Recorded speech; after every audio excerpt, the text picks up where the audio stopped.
Assalamualaikum warahmatullahi wabarakatuh. Perkenalkan, nama saya Zakia Irfani Putri dari kelas 11-5 nomor absen 32. Di sini saya akan menerangkan isi 3 infografis mengenai mitigasi bencana. Yang di sini saya akan menjelaskan mitigasi bencana. Pengertian mitigasi bencana. Mitigasi bencana merupakan bagian dari kegiatan prabencana yang merupakan upaya untuk mencegah atau mengurangi dampak yang ditimbulkan dari suatu bencana.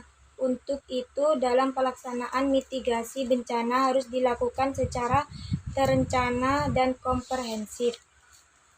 Terdapat 2 bentuk mitigasi, yaitu mitigasi struktural, dilakukan untuk memperkuat bangunan dan infrastruktur yang berpotensi terkena bencana.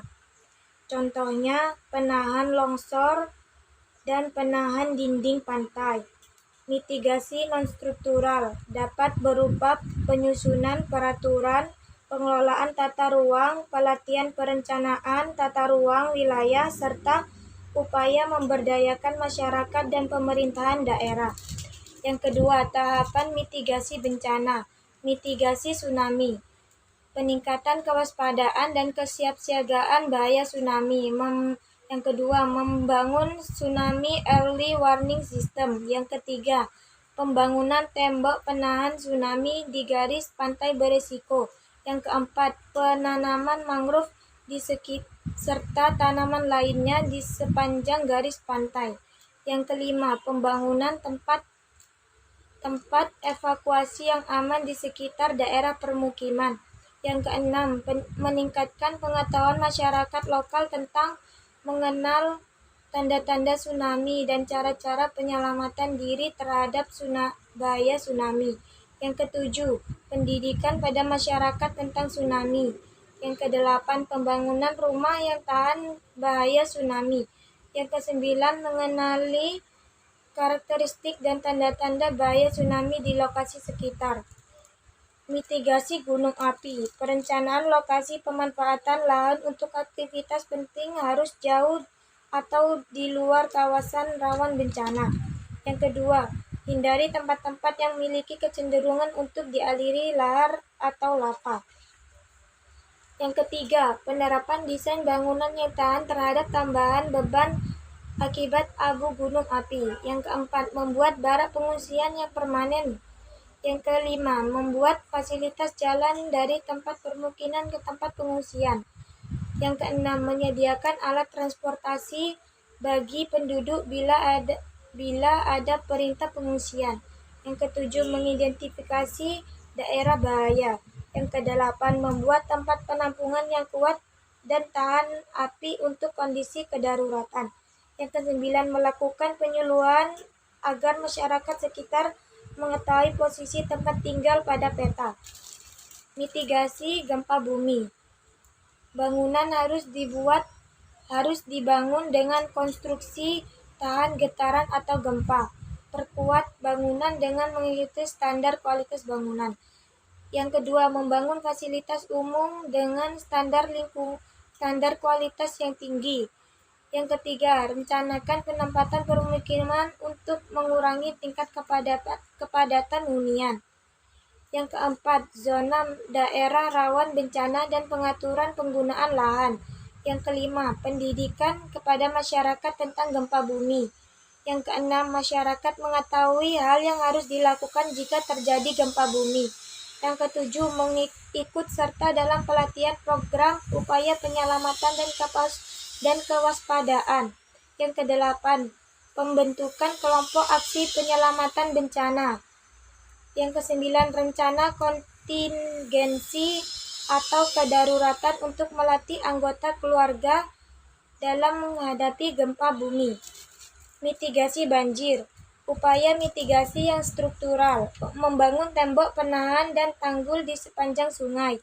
Yang kedua, pengaturan kecepatan aliran dan debit air permukaan air dari daerah luhu dengan reboisasi dan pembangunan sistem resapan. Pengerukan sungai. Upaya mitigasi non-struktural, pembentukan kelompok kerja yang beranggotakan dinas instansi terkait di tingkat kabupaten atau kota. Yang kedua, merekomendasikan perbaikan sarana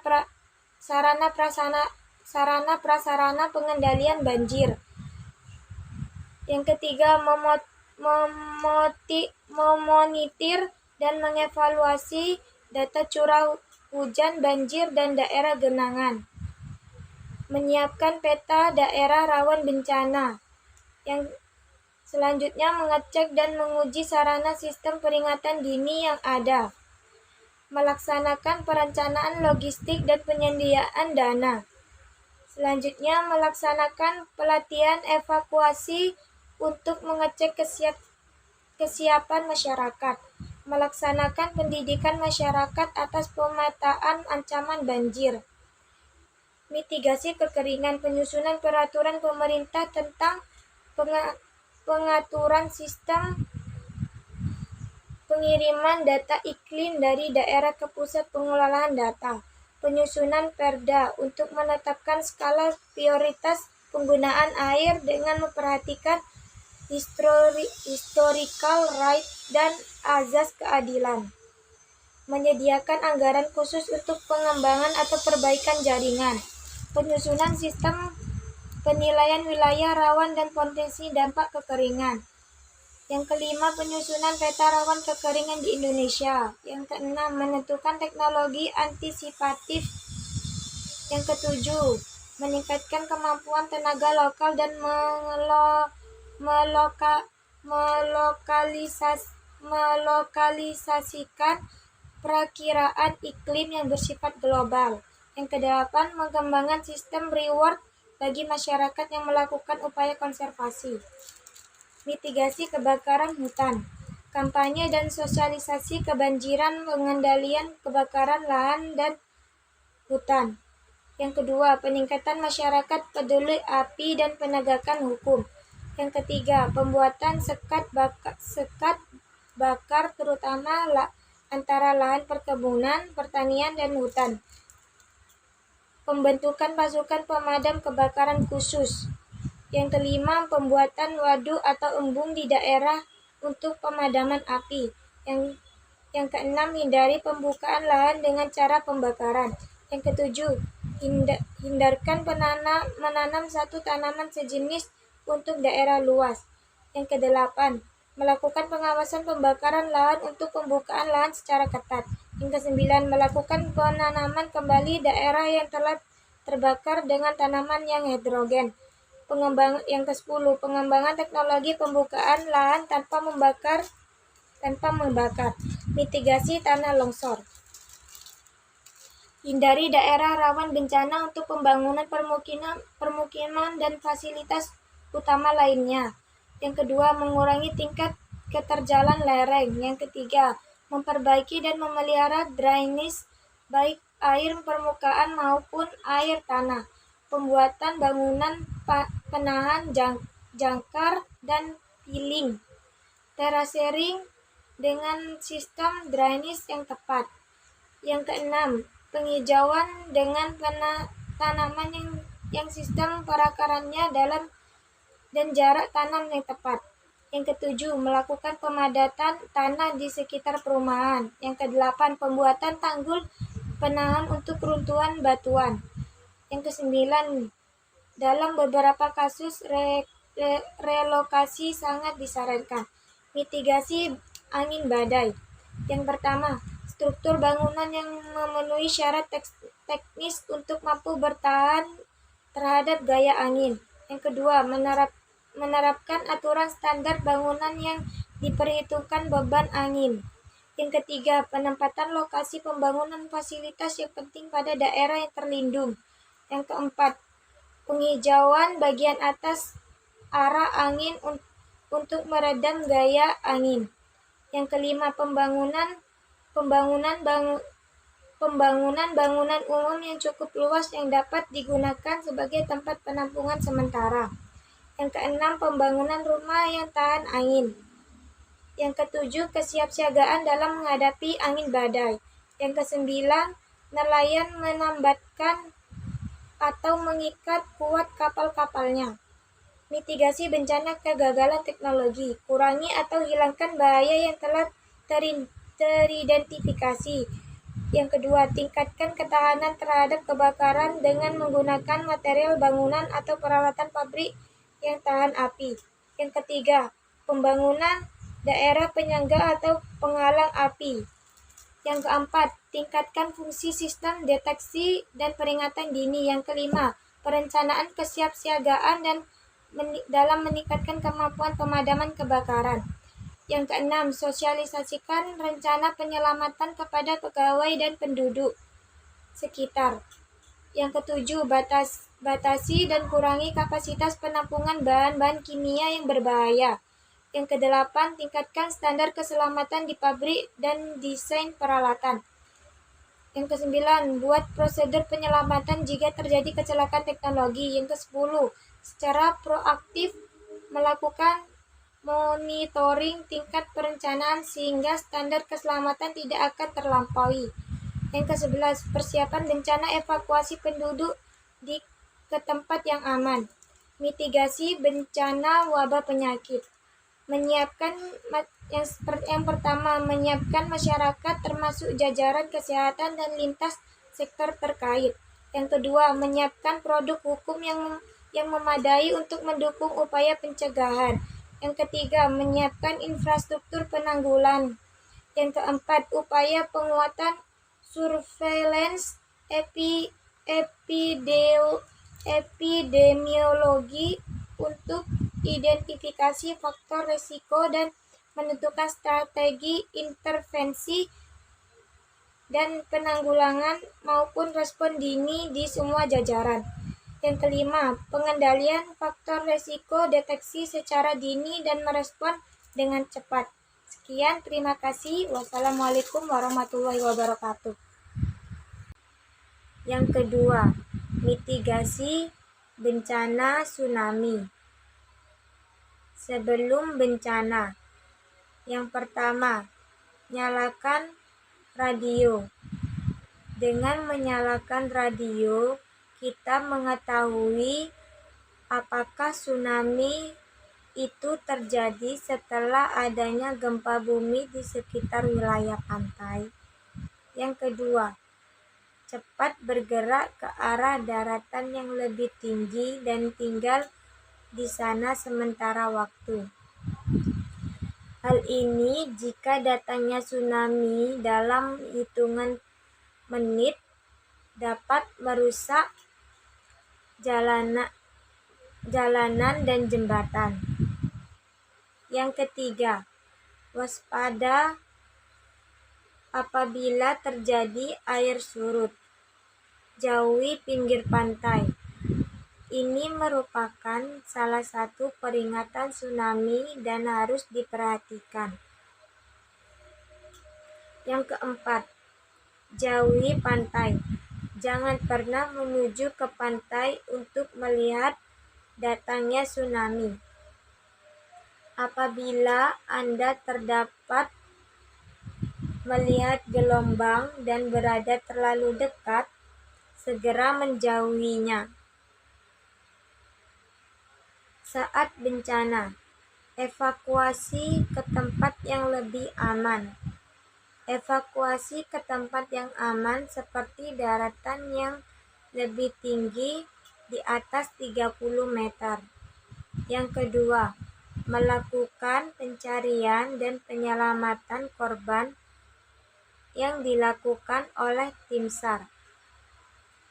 Yang ketiga, mengikuti arahan dari pihak yang berwenang hingga situasi aman. Pasca bencana, hindari area yang berdampak kerusakan dengan banyak puing-puing hingga situasi aman dari pihak yang berwenang. Yang kedua, pemulihan infrastruktur dan kehidupan masyarakat pasca bencana itu sangat penting. Pemulihan infrastruktur mencakup perbaikan dan rekonstruksi jalan, jembatan, pelabuhan, rumah sakit, sekolah, dan fasilitas publik lainnya. Sedangkan pemulihan kehidupan masyarakat yaitu meliputi dukungan psikososial, bantuan pangan dan tempat tinggal sementara, serta pemulihan ekonomi dan penghidupan melalui program bantuan modal usaha dan pelatihan keterampilan. Yang ketiga, memberi dukungan psikologis bagi korban bencana tsunami. Dengan tindakan ini penting untuk membantu mereka mengatasi trauma dan pulih dari dampak emosional bencana tsunami. Yang ketiga, mitigasi bencana gunung api. Sebelum bencana, yang pertama, arahan dari Pusat Vulkanologi dan Mitigasi Bencana Geologi atau PVMBG, dan perkembangan aktivitas gunung api. Masyarakat perlu memperhatikan arahan PVMBG dan siap sedia dengan masker dan kacamata pelindung untuk melindungi diri dari debu vulkanik. Yang kedua, mengetahui jalur evakuasi dan shelter yang telah disiapkan oleh pihak berwenang. Jalur evakuasi yaitu untuk mengevakuasi zona berbahaya, sedangkan shelter adalah untuk menampung warga yang dievakuasi. Yang ketiga, siapkan masker dan kacamata pelindung untuk mengatasi debu vulkanik. Yang keempat,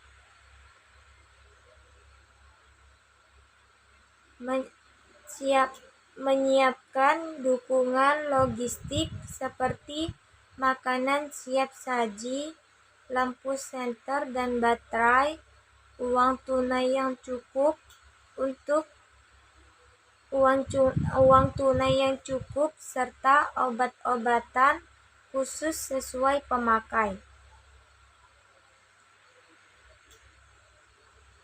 Saat bencana, yang pertama, tidak berada di lokasi direkomendasikan untuk dikosongkan.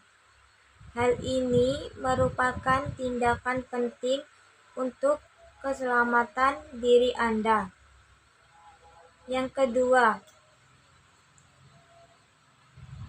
tidak berada di lembah atau daerah aliran sungai.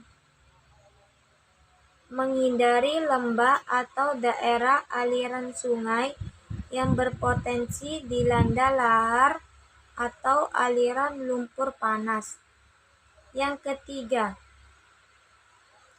hindari tempat terbuka. Lindungi diri dari abu letusan gunung api. Yang keempat, gunakan kacamata pelindung. Hal ini untuk melindungi mata dari abu vulkanik dan partikel lain yang berbahaya. Yang kelima, jangan memakai lensa kontak. Abu vulkanik dapat mengiritasi mata dan bahkan menyebabkan kerusakan. Selanjutnya, gunakan masker atau kain basah untuk menutup mulut dan hidung.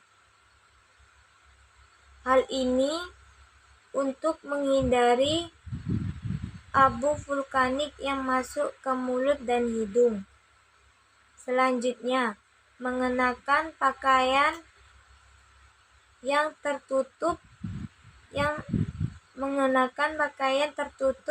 melindungi tubuh seperti baju lengan panjang, celana panjang, dan topi. Hal ini membantu mengurangi paparan abu vulkanik, panas, dan benda-benda yang mungkin terlempar. Setelah bencana, yang pertama, kurangi terpapar dari abu vulkanik. Hal ini bisa dengan berlindung di tempat yang tidak terkena abu. Idealnya berada di dalam bangunan, di mana Anda bisa berada di dalam ruangan untuk beberapa waktu jika diperlukan. Yang kedua, hindari mengendarai mobil di daerah yang terkena abu vulkanik, sebab bisa merusak mesin kendaraan Anda. Yang ketiga, bersihkan atap dari timbunan debu vulkanik. Hal ini karena beratnya bisa merobohkan dan merusak atap rumah atau bangunan. Yang keempat, waspadai wilayah aliran sungai yang berpotensi terlanda bahaya lahar pada musim hujan. Lahar dingin yang mengandung material vulkanik seperti lumpur, batu, dan kerikil dapat mengalir dengan kecepatan tinggi dan menyebabkan kerusakan. Sekian isi dari infografis mitigasi bencana saya. Mohon maaf apabila ada salah kata. Wassalamualaikum warahmatullahi wabarakatuh.